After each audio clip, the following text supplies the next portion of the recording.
The Grand Chamber of the Interstellar Council was the largest room ever built by any species in the known galaxy. It floated at the center of civilized space, a massive station where representatives from 47 different worlds came together to discuss matters of peace and war. The ceiling rose so high that clouds sometimes formed near the top. Lights from 1,000 different suns shone through crystal windows, creating patterns on the floor that shifted with the rotation of the station. Ambassador Park stood at the center of this great room. He was a tall man with gray hair and tired eyes.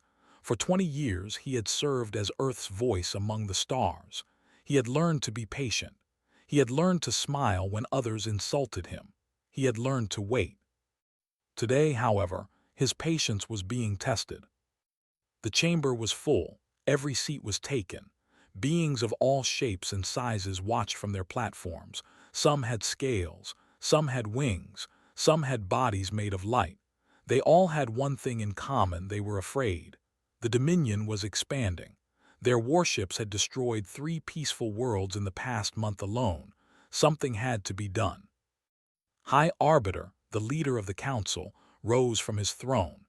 He was a being with 4 arms and eyes that reflected like mirrors. His voice echoed through the chamber, translated into 100 languages by the machines built into every seat. "We are gathered to discuss a united response to the threat," announced. "The question before us is simple: do we stand together or do we fall separately?" Murmurs filled the room. Representatives whispered to each other. Some nodded in agreement. Others shook their heads in fear. The Dominion had never been defeated in battle. Their warlord, a cruel being named, had promised to paint the galaxy red with the blood of his enemies. Ambassador Park stepped forward. "Earth stands ready to support this council," he said. His voice was calm and measured. "We believe in unity. We believe in unity." A harsh voice cut through the air like a blade. Park turned to see Counselor rising from his seat. Was a reptilian being with green scales and yellow eyes that never blinked. He had never liked humans. He had made this clear many times over the years. "The human speaks of unity," said, his lips curling into a cold smile. "But what can humans offer? What have they ever offered?" Park kept his face still. "Earth has contributed to this council for over a century. We have shared technology. We have provided medical aid. We have—" "You have done nothing that matters," interrupted. He stepped down from his platform and walked toward the center of the chamber. "When they were attacked, did humans send ships? No. When they needed soldiers, did humans answer? No. When any species in this council has asked for military support, what have humans done?" He paused, looking around the room. Every eye was on him now. "Nothing," hissed. "Humans have done nothing, and do you know why?" He turned to face Park directly. They were only a few feet apart now. "Because humans fear war." The words hung in the air. Park felt his hands tighten into fists at his sides, but he kept his expression neutral. He had trained for moments like this. Continued, his voice growing louder.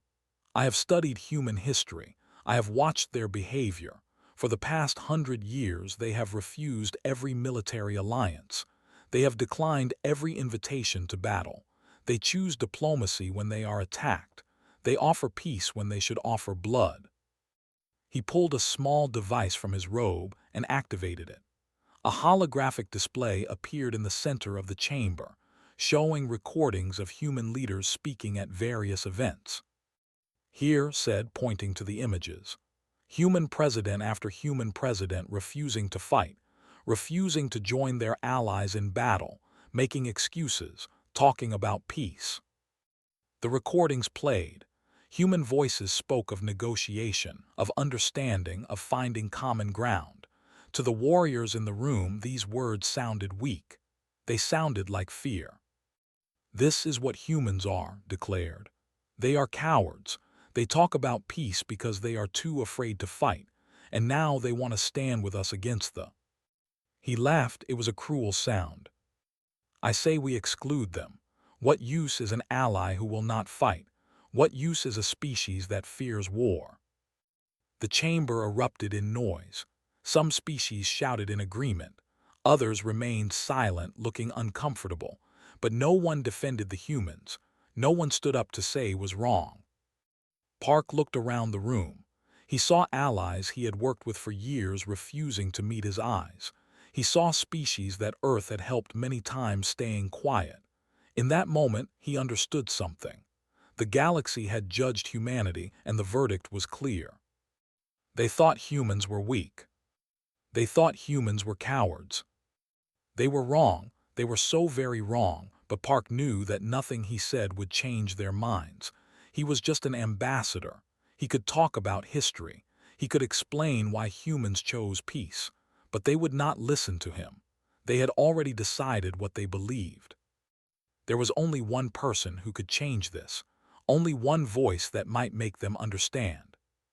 Park raised his hand, and the chamber slowly grew quiet. "I request a recess," he said. His voice was steady, but inside his heart was racing. "I wish to consult with my government before responding to these accusations." High Arbiter nodded slowly. "Granted, we will reconvene in 3 standard days."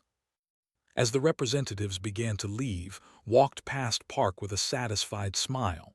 "Take all the time you need, human," he whispered. "It will not matter. Everyone knows what you are now." Park said nothing. He simply walked to the communication room reserved for Earth's delegation. Once inside, he sealed the door and activated the emergency transmitter. The signal would take hours to reach Earth, but it would be received by the highest authority. He recorded a message. It was short. He explained what had happened, what had been said, and what the galaxy now believed about humanity. Then he added one final line. "They need to hear it from you, President. Only you can make them understand." He sent the message and sat down heavily in a chair. His hands were shaking now that he was alone, not from fear, from anger, from the effort of holding back words that wanted to explode from his chest. They thought humans feared war. They had no idea. Thousands of light years away, on a planet called Earth, President sat in his office and watched the message from Ambassador Park. The room was dark except for the glow of the holographic display. His face showed no emotion as he listened to the recording of Counselor's speech. When it ended, he sat in silence for a long moment. Then slowly his hands began to tremble, not from fear, never from fear. His jaw tightened. His eyes grew cold. He pressed a button on his desk. An aide appeared at the door within seconds. "Sorry." "Prepare my ship," President said. His voice was quiet, but there was something in it that made the aide step back. Something old, something dangerous. "I will address the council myself." The aide nodded and hurried away. President turned back to the window. Outside, the sun was setting over the rebuilt city of Seoul. Towers of glass and steel rose where ruins had once stood. Gardens grew where poison had once killed everything. Humanity had rebuilt itself from ashes. They had sworn to never again become what they once were. They had chosen peace because they knew the alternative. But if the galaxy wanted to see what humans truly were, if they wanted to know why humanity really feared war, then President would show them. And they would never forget. The UEF Resolve was the fastest ship in Earth's fleet. It was not a warship. It carried no weapons that could destroy planets. It was built for one purpose, to carry the leader of humanity across the stars when speed mattered more than anything else. President sat alone in his private cabin. The stars outside his window stretched into lines of light as the ship traveled through hyperspace. The journey to the council station would take 3 days. 3 days to prepare. 3 days to decide what to say. He had brought no advisors with him, no speech writers, no diplomats. This was not a matter for careful words written by committees. This was personal. On the table before him sat a small metal box. Inside were files, not about alien species or galactic politics, but about Earth, about humanity, about history. He opened the box and began to read. The first file was about World War I. It was called the Great War, though there was nothing great about it. In 1914, the nations of Earth went to war over politics, over pride, over nothing that mattered. The file contained photographs that had been preserved for centuries. Looked at images of trenches, long ditches dug into the earth where millions of young men lived and died. He saw bodies lying in mud that never dried. He saw faces twisted with fear and pain. In 4 years, 17 million people died. They died for lines on a map. They died because their leaders told them to. And when it was over, humanity learned nothing. The second file was about World War II. It began in 1939, just 20 years after the First War ended. This time, the killing was worse. Nations built machines designed only to murder. Bombs fell on cities filled with families. 6 million people were killed in camps built specifically to end their lives, simply because of who they were. The photographs showed cities burning. They showed children crying in rubble that was once their homes. They showed soldiers walking through fields of bodies so thick that the ground could not be seen. 60 million people died in 6 years. But the worst was yet to come. Turn to the section about the atomic bombs. In 1945, humans split the atom and used that power to destroy. 2 bombs, 2 cities, 200,000 people gone in seconds, not killed by soldiers, not killed in battle, erased, turned to shadows on walls, turned to ash that floated on the wind. He stared at the image of the mushroom cloud rising over Hiroshima. It was beautiful in a terrible way, a monument to human genius and human cruelty combined. After that, humans built more bombs, bigger bombs, bombs that could destroy entire countries. They pointed these weapons at each other and waited. For 50 years, the world lived in fear that one mistake, one angry leader, one broken machine could end everything. But even that was not the worst. The worst came in 2089. Set down the old files and picked up a newer one. His hands moved more slowly now. This was not ancient history. This was memory. The resource wars began when Earth's oil ran out, when the water became poison, when the food could not feed everyone. Nations that had been allies for centuries turned on each other. Old hatreds came back. New hatreds were born. The war lasted 18 months. In that time, 7 billion people died. 7 billion. The number was too large to understand. It was just a word, but knew what it meant. He had seen what it meant. Nuclear weapons fell on every continent. Biological agents released by desperate governments killed millions more. The oceans turned black with pollution and death. The sky filled with ash that blocked the sun for years. When the silence finally came, fewer than 1 billion humans remained. They crawled out of bunkers and underground cities to find a world that no longer wanted them. Cities were gone. Forests were gone. Hope was almost gone. Closed his eyes. He did not need to read the rest. He had lived it. He remembered being 10 years old. He remembered walking through the ruins of Old Seoul with his grandmother. The buildings were just broken walls then, reaching toward the gray sky like dead fingers. Nothing grew. Nothing moved. Even the wind seemed afraid to make a sound. His grandmother had held his hand as they walked. She was thin. Everyone was thin then. Food was hard to find. Clean water was harder. "Grandmother," Young had asked, "why did this happen?" She had stopped walking. For a long time she said nothing. Then she knelt down and looked into his eyes. "Because we forgot," she said. "We forgot that war is not a game. We forgot that enemies are still people. We forgot that weapons do not care who they kill." "Will it happen again?" Her eyes had filled with tears. "That depends on people like you, on whether you remember, on whether you choose differently than we did." She had stood up and looked at the ruins around them. "We don't fear war because we are weak," she said. "We fear it because we know what we become. When humans fight, we do not stop. We cannot stop. Something inside us breaks and we become monsters. That is our curse. That is our truth. Jung had not fully understood then, but he understood now. 50 years later, he was president of a humanity that had rebuilt itself from nothing. They had sworn oaths written in the blood of billions. They had created laws that made war the ultimate crime. They had chosen peace not because they were cowards, but because they knew the alternative. For 100 years, humans had refused to fight, not because they could not, because they remembered what happened when they did. The Interstellar Council thought this made humans weak. They thought peace was the same as fear. They did not understand that true strength was holding back the storm, not releasing it. They had never seen humans at war. They had no idea what they were asking for. The ship shuddered slightly as it dropped out of hyperspace, looked out the window and saw the council station in the distance, a massive structure of metal and light floating in the void. A knock came at his door. "Enter," he said.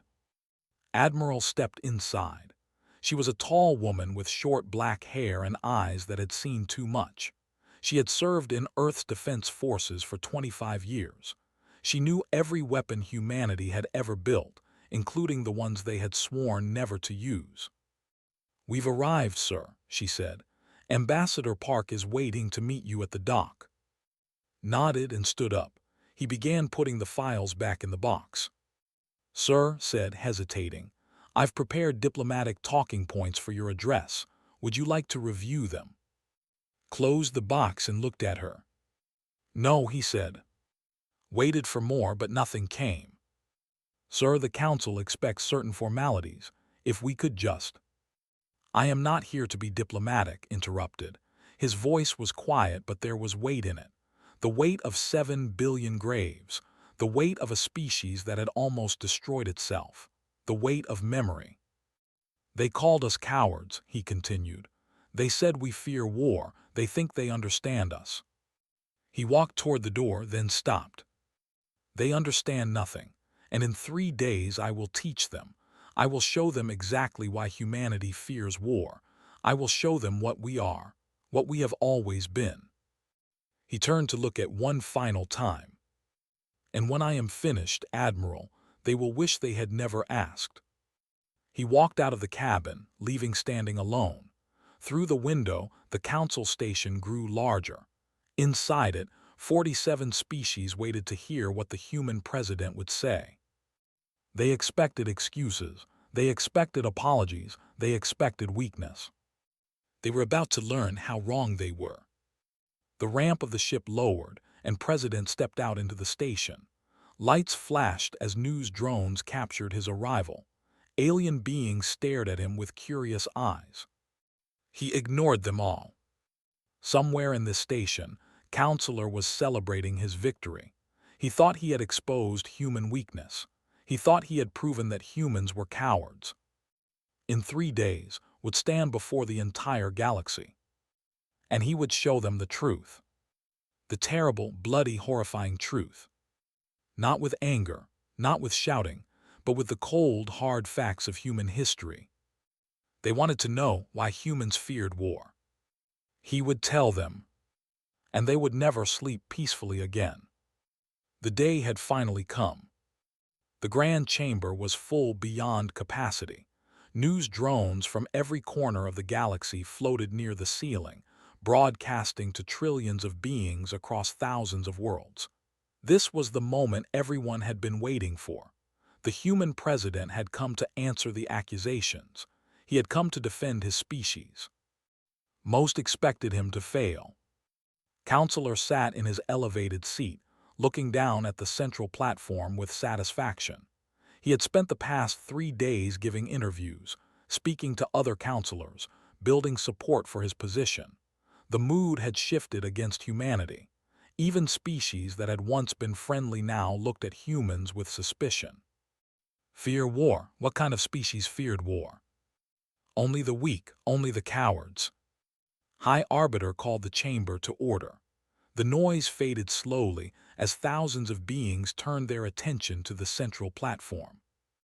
The Council recognizes President of the United Earth Federation, announced.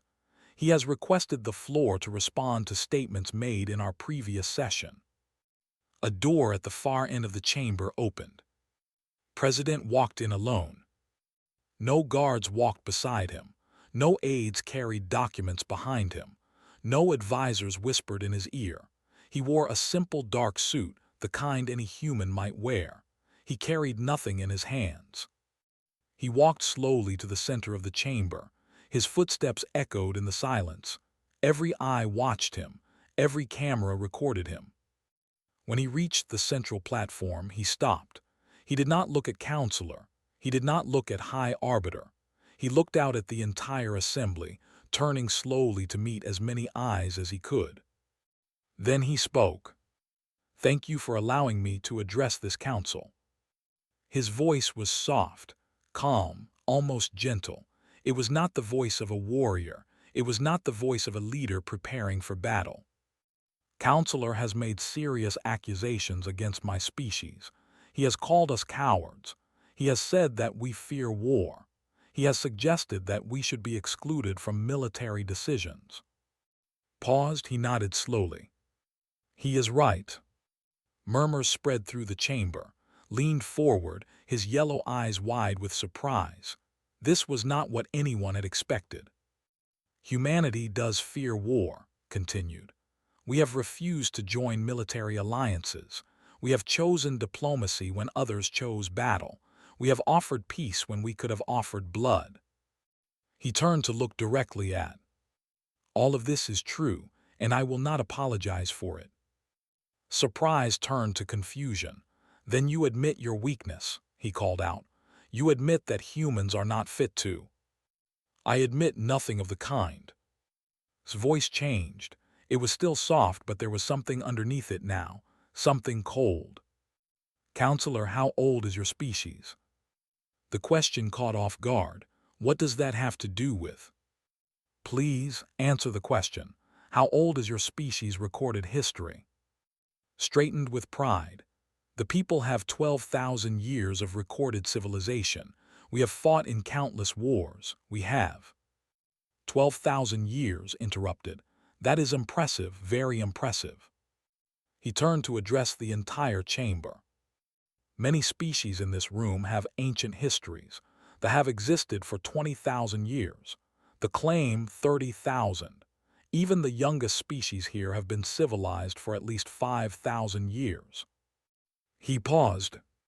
Humanity has existed as a civilization for only 6,000 years. He let that sink in. In those 6,000 years, we have killed more of our own kind than most of you have individuals in your entire population. The chamber went silent, completely silent. His voice grew harder, colder. You want to know why we fear war? Let me tell you. He began to walk slowly around the central platform. In the year 1914, by our calendar, humanity went to war. We called it the Great War. It lasted 4 years. 17 million people died. Not aliens, not enemies from another world. Our own people, killing each other with guns and gas and bombs. Dying in trenches filled with mud and blood. For what? For lines on a map, for pride, for nothing. He stopped and turned. 20 years later, we did it again. This time, 60 million died. We built machines specifically designed to kill as many people as possible. We created camps where millions were murdered simply because of their beliefs, their heritage, their identity. We burned cities. We poisoned lands. We turned civilization to ash. His voice began to shake, not with fear, with something else, something that made the beings closest to him lean away. And then in 1945, we split the atom. We took the power that drives stars and turned it into a weapon. We dropped 2 bombs on 2 cities. In seconds, 200,000 people ceased to exist, not killed, erased, turned to shadows, burned into stone. He raised his hand and snapped his fingers. The sound echoed in the silent chamber. That fast, that easy, 200,000 lives ended. Counselor had stopped smiling. His scales had gone pale. After that, we built more bombs, bigger bombs, bombs that could destroy entire continents. We pointed them at each other and waited. For 50 years, humanity lived knowing that at any moment everything could end. One angry leader, one broken machine, one mistake. His voice dropped almost to a whisper, but somehow everyone could hear him. And then came the resource wars. He stopped moving. His hands trembled at his sides. The year was 2089. Our planet was dying. Resources were gone. People were starving. And instead of working together, instead of helping each other, we did what we had always done. His voice cracked. We fought. Nuclear weapons fell on every continent. Biological agents killed millions more. The oceans turned black. The sky filled with ash. In 18 months, 7 billion people died. He let the number hang in the air. 7 billion. Do you understand what that means? Can any of you comprehend a number that large? He looked around the chamber. No one spoke. No one moved. When the smoke cleared, fewer than 1 billion of us remained. We crawled out of our shelters into a world we had destroyed. Cities gone, forests gone, oceans poisoned. We had done this to ourselves, not aliens, not invaders, us, humanity. We nearly erased ourselves from existence. His voice hardened again. And that is why we fear war. He turned to face directly. We don't fear war because we are weak, Counselor. We fear war because we know what we are. We know what we become when we stop holding back. When humans fight, we do not stop. We cannot stop. Something inside us breaks and we become monsters. He took a step toward. You have been civilized for 12,000 years. In that time, how many of your own people have you killed in war? A few million, a few 100 million. Said nothing. Humanity killed more than that in single battles, in single days. We have created weapons that could sterilize your entire home world in hours. We have designed plagues that could end all carbon-based life. We have built machines that could crack planets in half. He leaned closer. And we have never used any of these things against aliens. Not once, because we remember what happens when we do. He turned away and walked back to the center of the platform. You think we fear war? No, we fear ourselves. We fear the thing that lives inside every human, the thing that whispers to us to burn, to destroy, to kill until nothing remains. We have seen what happens when we listen to that voice. We have buried billions because of it.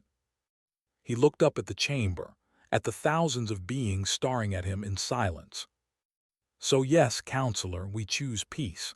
We choose diplomacy. We choose to hold back the monster inside us, not because we are cowards, because we know exactly what we are capable of. His voice rose to fill the entire chamber. You have never seen humanity at war. You have only seen us at peace. You have only seen us with our chains on, our weapons sealed, our fury contained, and you mistake that for weakness. He shook his head slowly. It is not weakness, it is mercy. Mercy we show to ourselves. Mercy we show to the galaxy, because if we ever let go, if we ever become what we truly are, there will be no stopping us. He paused one final time. Pray you never see it. Pray we never have a reason to show you, because when humans fight, we fight until nothing is left. Nothing. The chamber remained silent. Counselor had sunk back in his seat, his yellow eyes wide with something that might have been fear. Even the ancient observer Myra, who had recorded 10,000 years of galactic history, leaned forward with an expression of shock. President stood alone in the center of the chamber. And for the first time, the galaxy began to understand. Humanity did not fear war because they were weak. They feared it because they knew exactly what they were. The public session had ended hours ago, but no one had left the station. News drones continued to broadcast. Representatives huddled in groups, speaking in whispers. The human president's words had shaken something deep in the galaxy's understanding. But for some, words were not enough. High Arbiter had requested a private meeting. It was held in a secure chamber deep within the station, far from cameras and public eyes. Only a handful of beings were allowed inside. Himself, Observer Myra, the ancient historian, 3 other senior counselors who held the most power, and Counselor who had demanded to be present. President arrived with Admiral and General. The 2 military leaders carried no weapons. They did not need to. The door sealed behind them, the lights dimmed. President began, his voice clicking softly. Your speech was powerful, but surely you understand that we need more than words. Many species will not believe what you have said without evidence. Nodded slowly, I expected as much. Counselor stepped forward. His earlier confidence had returned, though there was something uncertain in his eyes now. You speak of weapons and wars, but how do we know you are not simply making threats? How do we know humans are truly as dangerous as you claim? Admiral glanced at President. He gave her a small nod. She pulled a small device from her pocket and placed it on the table. A holographic display activated, filling the room with blue light. What you are about to see, said, has never been shown to any alien species. These files are classified at the highest level of Earth's government. We show them now because you asked for proof. She pressed a button. The first images appeared. They were old, from cameras that had recorded in 2 dimensions rather than 3. Black and white photographs from World War I. The aliens watched in silence as the display showed trenches stretching for hundreds of miles, bodies piled on top of bodies. Young men with empty eyes sitting in mud that came up to their waists. Medical tents filled with soldiers missing arms, legs, faces. This was just the beginning, said quietly. The images changed. World War II, cities burning, bombs falling, lines of people being marched into camps, bodies stacked like wood, children crying in ruins. Then the mushroom clouds. The display showed Hiroshima from the air. One moment, a city of hundreds of thousands. The next, a ball of fire brighter than the sun. When the smoke cleared, there was nothing but ash and shadows. Counselor made a sound, a choking noise deep in his throat. That was a single bomb, General said. Her voice was flat, without emotion. By the time of the resource wars, we had bombs 10,000 times more powerful.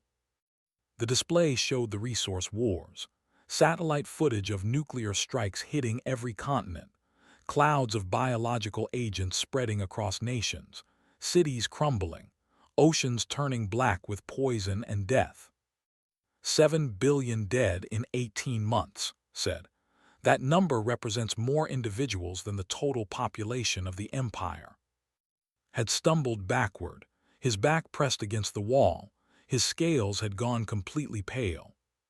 Observer Myra leaned forward, their ancient eyes reflecting the images. This is unprecedented. In 10,000 years of recording galactic history, I have never seen destruction on this scale from internal conflict. And this is just what we did to ourselves, President said. What we could do to others is far worse. He nodded to General. The display changed. Now it showed technical diagrams, blueprints, weapon designs. These are theoretical weapons that Earth developed but never built, said. They exist only as plans, sealed in vaults, classified beyond classification. She pointed to the first design. This is called a planet cracker. It uses gravitational manipulation to destabilize a planet's core. Within hours, the entire world tears itself apart.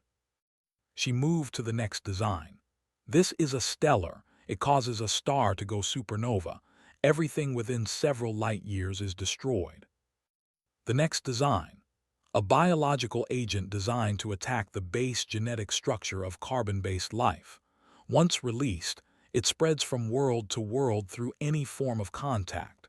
Within a year, every carbon-based species in a sector would be extinct. And the next, a quantum virus that infects artificial intelligence systems. Once introduced, it spreads through any connected network, corrupting all digital information. Civilizations that depend on computers would collapse within days. High Arbiter had gone very still. You have. These weapons exist. The designs exist, said. The technology to build them exists. We chose not to. We sealed the plans and swore to never create them. Why? Asked. With such weapons you could dominate the galaxy. No one could stand against you. Looked at him for a long moment. Because we have seen what happens when we use such power. We used our weapons on each other and we nearly went extinct. If we built these weapons and used them on others, what would that make us? What would we become? He shook his head. We would become the monsters we fear, the monsters we know we can be, and once we start down that path there is no returning. That is why we sealed the designs. That is why we choose peace. Not because we are weak, because we know where strength without wisdom leads. Counselor finally found his voice. It came out as a whisper. You could have destroyed us at any time. You could have taken over the galaxy. Why didn't you? Turn to face him. Because there is no victory in ruling ashes. Because we remember what we did to our own world. Because 7 billion dead still haunt our dreams. He stepped closer too. We don't want to conquer you, Counselor. We don't want to destroy you. We want to never become what we were. We want to prove that humans can be more than killers, that we can build instead of destroy, that we can protect instead of attack. He gestured to the holographic display, where the images of destruction still floated in the air. This is what we were. This is what we fear becoming again. When you called us cowards, you did not understand. We are not afraid of your weapons or your wars. We are afraid of ourselves, of what we might do if we stop holding back. Observer Myra rose from their seat and approached the display. The ancient being studied the images with eyes that had seen thousands of years of history. I have recorded the rise and fall of empires, Myra said slowly. I have witnessed species that destroyed themselves through war. I have seen civilizations burn, but I have never seen a species that chose to stop, that looked at its own capacity for destruction and said no more. They turned to face President. Your species is not weak, President. You are something far more remarkable. You are a predator that has chained itself, a monster that has chosen to be gentle. In all my years, I have never encountered anything like humanity. The room was silent for a long moment. Finally, High Arbiter spoke. What would it take to unleash this capacity you have described? Under what circumstances would humanity fight as you once did? His expression hardened. If our survival was truly threatened, if those we care about were in danger of extinction, if an enemy gave us no choice. He looked around the room. But understand this. If that day ever comes, if humanity ever has to become what we once were, we will not stop until the threat is completely gone, not defeated, gone, erased. We will use every weapon, every strategy, every terrible gift our species possesses. And when it is over, there will be nothing left of our enemy but a warning to others. He paused. That is not a threat. It is a promise we pray we will never have to keep. The meeting ended shortly after. The counselors left in silence, each lost in their own thoughts. Counselor did not make eye contact with anyone as he walked out. The pride was gone from his posture. Something else had taken its place. Admiral began shutting down the holographic display. Do you think they understood? She asked quietly. President watched the last images fade away. The mushroom clouds, the burning cities, the endless graves. I think they're beginning to, he said. But understanding is not the same as believing. Some will need more convincing. As if in answer, alarms suddenly filled the air. The station shook. Emergency lights flashed red. A voice came over the communication system. Alert! Alert! Dominion fleet detected. 1,000 warships approaching Council Station. Warlord demands immediate surrender. President looked at Admiral. Their eyes met. The time for talking was almost over. The time for demonstration was about to begin. The station shook again as the fleet moved into position. Through the massive windows of the Grand Chamber, the gathered species could see 1,000 warships blocking out the stars. Each ship was black as death, covered in weapons that glowed with deadly energy. Representatives ran in panic. Some screamed. Some prayed to gods that no one else believed in. The mighty Interstellar Council, which had ruled the civilized galaxy for 10,000 years, was falling apart in minutes. High Arbiter tried to restore order, but his voice was lost in the chaos. Then the holographic projector at the center of the chamber activated. A massive figure appeared, Warlord of the Dominion. Was huge even by standards. His gray skin was covered in scars from 100 battles. His eyes burned with the joy of conquest. When he spoke, his voice silenced the entire chamber. Council members, your time is over. He smiled, revealing rows of sharp teeth. For too long you have pretended to be powerful. You have made rules and laws and treaties. You have told yourselves that civilization makes you strong, but now the truth is clear. You are weak, all of you. He gestured to the fleet visible through the windows. 1,000 ships. That is all it takes to bring your council to its knees. Surrender now, and I will allow some of you to live as servants. Resist, and I will destroy this station and everyone in it. His burning eyes scanned the chamber. You have 1 hour to decide. The hologram flickered toward the human delegation, laughed. Ah, the humans, I have heard about you, the species that fears war, the cowards who choose peace because they cannot fight. He leaned forward, his face filling the display. Do not worry, little humans, I will kill you quickly, a mercy for the weak. President stepped forward. His face was calm, his hands did not shake. Warlord, he said, I would like to offer you one chance to withdraw your fleet and leave in peace. The chamber went silent. Even the panicking representatives stopped to stare. Blinked, then he laughed. It was a terrible sound, like rocks grinding together. You offer me a chance to withdraw, he laughed harder. I have 1,000 warships, you have nothing, you are nothing. Did not smile, his expression did not change. You have heard that humans fear war, he said. This is true, but you do not understand why. Shook his head, still amused. I do not care why. I care only that you are weak and I am strong. That is all that matters. No, said softly, that is not all that matters. He turned to Admiral, who stood nearby with General. He gave a single nod. Raised her hand to her ear, activating a communication device. This is Admiral of the United Earth Federation, she said.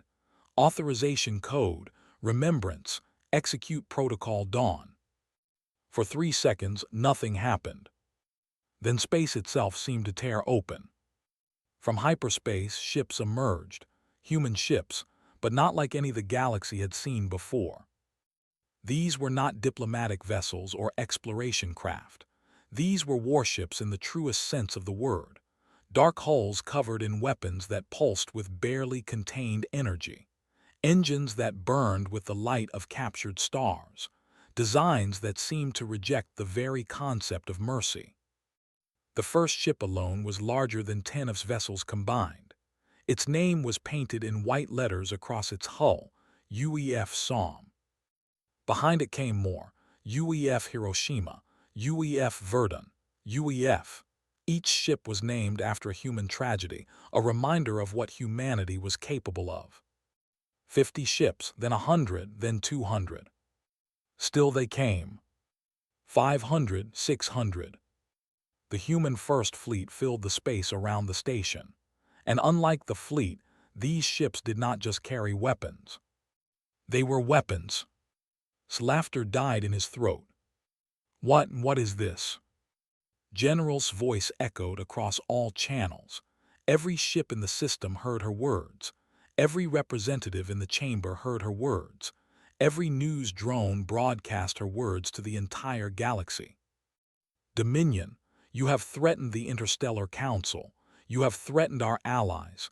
You have threatened the peace we have spent a century building. Her voice was cold, empty, without any emotion at all. You have one chance to withdraw. There will not be a second warning. The Grand Chamber had gone completely silent. The representatives who had been panicking now stood frozen, staring out the windows at the human fleet. These were ships built by a species that had nearly destroyed itself. Ships designed by minds that understood destruction on a level no other species had ever achieved. Counselor stood near the windows, his pale scales reflecting the light of the human engines. His mouth hung open. His eyes were wide. This was what humans had been hiding. This was the monster they had kept chained. Regained his composure, his face twisted with anger. You think you can threaten me? My fleet will destroy your fleet is irrelevant. President's voice cut through the warlord's words like a blade. He stepped closer to the holographic display until his face nearly touched the projection. Warlord, I have tried to tell you, I have tried to warn you, but you would not listen, so let me be clear. His eyes were not angry, they were something worse. They were empty, the eyes of a man who had made peace with doing terrible things. Humans do not fear war because we are weak. We fear it because we know what we become. Right now you see human ships, powerful ships, yes, dangerous ships, but they are nothing compared to what we can build, what we have built and destroyed because we feared ourselves. He paused. In our archives there are weapons that could end your entire species in a day, in an hour, in minutes. We sealed them away because we swore to never become what we once were. But if you force us, if you give us no choice, we will break those seals. His voice dropped to a whisper that somehow filled the entire chamber. And if we do, there will be nothing left of the Dominion. Not your fleet, not your worlds, not your history. We will erase you so completely that in 1,000 years no one will remember you existed. He straightened. That is not a threat, it is a fact. It is what humans do when we have no other option. We do not defeat our enemies, we do not conquer them, we end them, completely, forever. Warlord stared at him. The confidence was gone from his face. For the first time in his long career of conquest, he looked uncertain. You would not, he said. No species would. We did it to ourselves, interrupted. 7 billion of our own people, dead by our own hands. Do you truly believe we would hesitate to do the same to an enemy who threatened everything we have left? Silence filled the space between them. Outside, the human fleet held position. Weapons remained powered but unfired, waiting. Admiral spoke again. Warlord, you have 30 minutes to begin withdrawal. If your fleet is not in hyperspace by then, we will demonstrate exactly what President has described. She paused. I strongly recommend you believe us. The holographic display flickered. Warlord looked at President for a long moment. Then he looked at the human fleet filling his. Then he looked at his own 1,000 ships, which suddenly seemed very small. His generals were speaking urgently in his ear. His tactical officers were showing him readings they did not understand, energy signatures from the human ships that known physics. 29 minutes passed. Then Warlord gave an order. One by one, the warships turned. Their engines flared. They began to move away from the station. This is not over, said, his voice heavy with frustration and something that might have been fear. The Dominion does not forget. President nodded slowly. Neither do we, Warlord. That is exactly the point. The hologram disappeared. Outside, the fleet jumped to hyperspace. In minutes, the 1,000 ships that had threatened the entire council were gone. The human fleet remained. President turned to face the Grand Chamber. Thousands of beings stared at him in complete silence, some with fear, some with awe, some with an understanding they wished they did not have.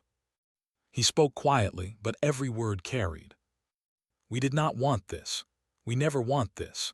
But we will not let our allies be destroyed while we watch. We will not let innocents die because we are afraid of what we might become. He looked at Admiral and General. Order the fleet to stand down. The threat is over. As the human ships began to power down their weapons, President walked toward the exit. The representatives parted before him like water before a ship. He paused at the door and looked back one final time. We fear war because we know what it costs. We know the price in blood and souls.